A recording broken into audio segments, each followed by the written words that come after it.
Yeah. David, thanks for taking a few minutes out of your day. Pleasure, Chris. So you're in one of the most, I guess, competitive markets in the US. Yes. So what is it that successful agents do that the less successful ones don't? I think it's like anything, Chris, to tell you the truth. I think it's about just how hard you work. And I know it sounds cliche, but it's really true. It's about not giving up. And, the fact that for James and I anyway, we've got into a market that's proven. There's successful agents that sell a lot of real estate, billions in fact. That's all the proof I need because that proves that it's possible. So it's a proven industry. So the only reason that we're not going to be able to do it is if we're not working hard enough, or if we're not learning our market, or if we're doing something wrong. So to go in, we're not creating a spaceship or anything. We're just doing something that has been proven. And I think that comes about just being smart, learning your market, not giving up, and hard work. Now you It's guys, logical. so you guys have come from the other side of the world. So a lot of agents would say, "Hey, being a foreigner or out of town, it's got to make it even harder." How do you overcome that? Work twice as hard. Just got to work harder. It all comes down to that. But I think it's I lived in West Hollywood. James and my first listing that we set up our company around essentially was a house that I built. It was a spec house, funnily enough, and that was in West Hollywood. That was an area that I lived in. So automatically, it's amazing actually. Having lived in that area, I really didn't know where I was until I actually bought a house and bought an investment there. Then you really learn your market that way. So that kind of covered West Hollywood, and then we just started partnering up with developers as far as, it was difficult to compete in getting listings with proven agents, because why am I going to list with you guys who are foreigners and quite frankly don't really have the experience of this agent that sold $2 billion worth of real estate? That was the trickiest part. It's like chicken and egg. It's how are you going to get a listing when you don't have a track record, but how are you going to get a track record if you don't have a listing? It's a really difficult situation. So what we did is we got creative. At the time there was a lot of development going on, so we looked out for developers. A developer's going to work with anyone that gives them a good deal. If someone offered me a good deal and I'm a developer, I'm going to buy it, and I'll probably give you the listing on the back end, if you've done a good job for me. So we were door knocking, we were really looking for those kind of deals, normally tear downs, remodels, whatever we could find. We happened to go to Bel Air and Beverly Hills and the Hollywood Hills, which is really the top end. I mean, why not, So that's what we kind of did. And we closed deals. We sold tear downs to developers, and they built them, they gave us listings on the back end. Other homeowners actually saw the prices that we were achieving for these properties, and they contacted us. They go, well, you sold that one around the corner. Do you think you could do the same for mine? And we're like, well, yeah, sure, of course. That's what we do. We did, and we kind of gradually built a track record that way. Now you work for a well-known brand. What have you done to build your personal brand on top of that? I think, the agency is incredible. To be able to work within the agency, we're very, very grateful. And Mauricio, Billy, the whole support system, it's all about collaboration, teamwork. And it really is a strong brand, especially for the markets where we actually work with it. I think our brand is our names. It's James, it's David, and it's our team. And this is such a relationship-driven business that our clients, we get, a lot of business from, refer us to their friends and their family. And, the more deals we do, we plug it on social media, we have our website, we do e-blasts, we take our ads, we're on TV. All these things really help accelerate us further and further. So we've just started 2017, and already in the month of January, just in escrows and closed deals, we pretty much have beaten what we did in 2016. Yeah, so it's like we're really snowballing, and long may it last. And that's just from constantly pushing forward and utilizing our track record and our exposure to just push ahead every year. So you've come from not being able to differentiate yourself from other agents to now having your own TV show effectively. How has the profile affected the business now? It's great. I mean, James and I, from year one, we always work very, very hard. We've always been like that. Our first year of business, we started in, I think it was like June 2012. The first 6 months we did 165 million. And that was from nothing. That was from zero, no track record, from working with developers, like I said, putting deals together with people we know. And that was pretty spectacular what we did on that first year. Since then, the show came to us, 2 years later, and it's been great. It's full exposure. It's an infomercial. You couldn't buy that sort of exposure. It would just cost too much money. So a lot of people have seen us, and we've got a lot of business from that, and it's just really helped take us to the next level. I think it's really, really helped us. And how much time and resources have you invested into TV and other PR? TV, we're shooting the show 11 months of the year. So we literally have a camera following us around 11 months of the year.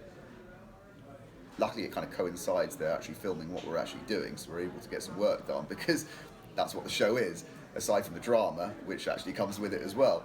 But it's a lot, it's a lot of work, but that's what we signed up for, and that's what we got to do. And I'm very grateful, and I'm sure James is too, because we get to be in the most amazing city. I mean, the sky's blue right now, if you want to just tilt that up.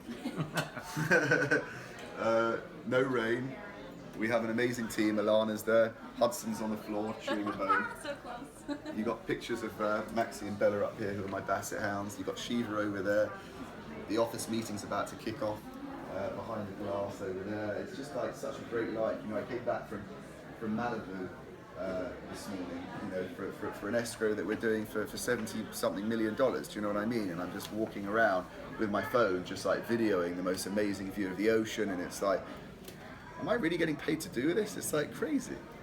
And are you leveraging it even further to seminars, books, t-shirts? T-shirts? I thought that's a good idea though. Thanks for that. Watch this space. No, I think we do. We're doing a lot of press, and we're doing a lot of public speaking as well. We've got a lot of speaking engagements actually set up going forward. I would love to come to Australia to do one. I think I may just have to do that if you can hook me up. But yeah, we're doing a lot of that, and we're out there. We're working with charities at the moment. We're working on giving back. And I've spoken at a couple of schools before, just to really motivate the students to show what you can achieve, because I was sitting there one day, I was like, what am I going to do with my life?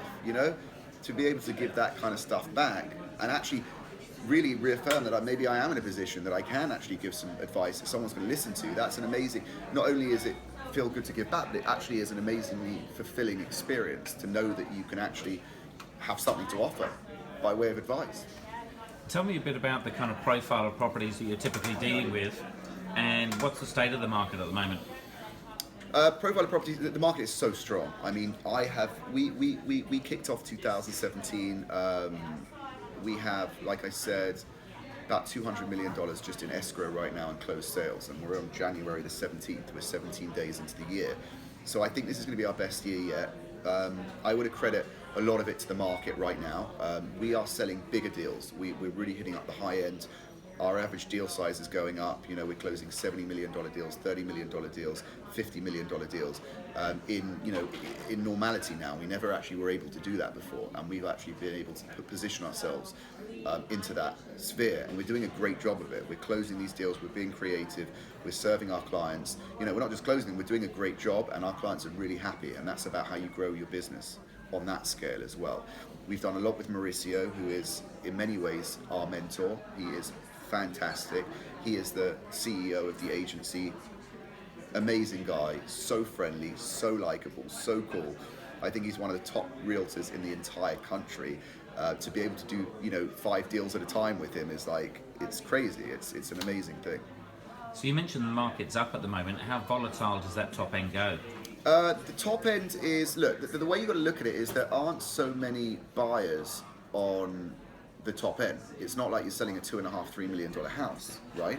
Whereby there's a lot more buyers. When you're talking about a $50, $60, $70 million property, there's only a handful of people in the world that can afford to buy something like that. So, there's less supply, but there's also far less demand. So it's all about knowing the right people. Is that market volatile?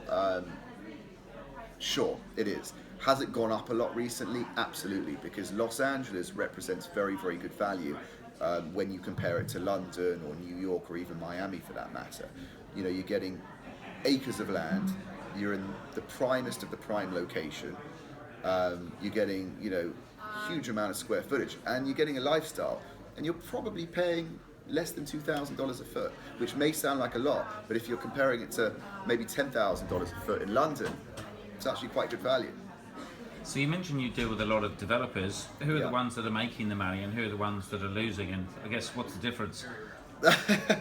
Well, I mean, look, we're working with a lot of developers, and thankfully, they're making a lot of money because we're selling them deals, and then we're selling their houses for them otherwise, and we're breaking records in doing so, which is a really good position to be in, because it's not just about, yeah, we've done a deal, we've smashed a record, we've made a commission. It's also about the fact that we facilitated a play whereby clients made a lot of money. We've served them right. Obviously, as realtors, that's what we want to do. We want to, if you're working with a developer, you want to make them money.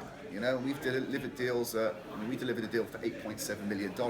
We got a 9-month escrow for our client. We were representing them on the purchase, and 3 months later, they flipped it for $14.5 million with plans. We gave them that deal.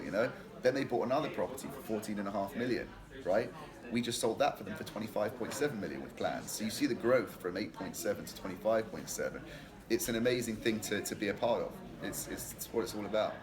And again, is it pretty volatile at that end of the market? I know, I don't think I've answered one of your questions straight. I'm so sorry about that. I tend to it's my ADD, it takes me to other places. Is it volatile? Yeah, it can be volatile. But at the moment it's very, very strong, and it's been growing. But I think a lot of volatility is taken away from the fact that historically it's been very, very cheap, in my opinion. It's been very, very good value. And I think we're just coming up to where values really should be right now. I don't think we should be setting up for a crash in the top end. I think if anything it will stay stable and or grow. Now, for the investors out there, how important is the relationship between the investor and the agent? I think there's got to be trust, 100%. They've got to, know that you are serving them right. And, someone's putting down 8 million, 10 million, 15 million, $8 to $15 million, if not more, for a teardown. They got to really, trust that you're putting them into the right deal. Obviously, it's a simple math formula, but at the same time, they have to trust you, and they're only really going to see the results of that when you go the full circle. When they've actually bought it or flipped it, or bought it and built it and then sold it. They'll only know that when the full circle's been, and that's actually something that we've had to build up as a track record as well, because we can do deals and sell developers' properties, but they don't know until right at the end whether you've done right for them. And thankfully we have.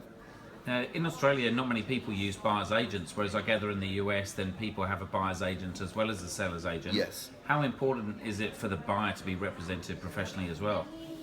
I think it's really important for the buyer. It's equally important for the buyer. That's how we started off. We were representing buyers at the beginning because we struggled to get listings without the track record.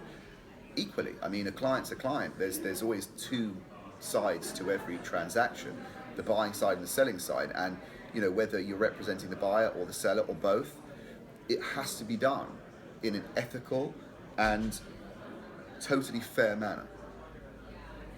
Last couple of questions for you. Sure. For the struggling real estate agents out there that haven't made it yet, and I think I probably know your answer, what is your biggest tip for them to get up and going? Well, I'm going to say never give up, and the truth is never give up. And the amount of times, even like you have cycles, you have the odd month or the odd 2 months that you're just thinking, oh God, things are just not going that great. Deals are falling out of escrow.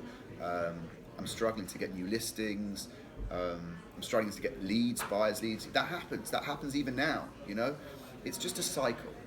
You just got to stay focused and believe. Just because it's not going well this minute, and just because it's really difficult this minute, have the faith that if you do everything right, okay, if you work hard, if you are creative, if you're going out networking, if you're, meeting new clients, door knocking, whatever you have to do, just never give up, and you're going to build that pipeline. It's going to come. I can guarantee you, if you work hard and you never give up and you stay focused and honest and ethical, you will succeed in this business. It sounds cliche, but it's logical. And for the property investors out there, you bought and sold property in the UK as well as in the USA. Any tips for people buying property and making money? Buying property for flips. Yeah, I mean, if you're going to build a house, I've done a few flips myself. Just make sure you buy right, okay? Because a lot of the money that you're going to make is in the deal that you buy, okay? If you buy a bad deal, which I've done in the past, I'm not going to lie, you have to work extra hard and be extra creative and probably not make as much money. So really focus on the buy. Once you do buy the property, if you're going to remodel it or develop it, put your heart and soul into it. Look at what the market's responding to. Look at the comps that have achieved the highest prices and analyze those properties and work out why, and then take attributes away from them and put it into your property. David, thanks so much for your time. I love the casual, relaxed way of Sorry living and about the that. rest of it. And hopefully we'll see you in Australia. I would love that. Thanks for having me. Such a pleasure.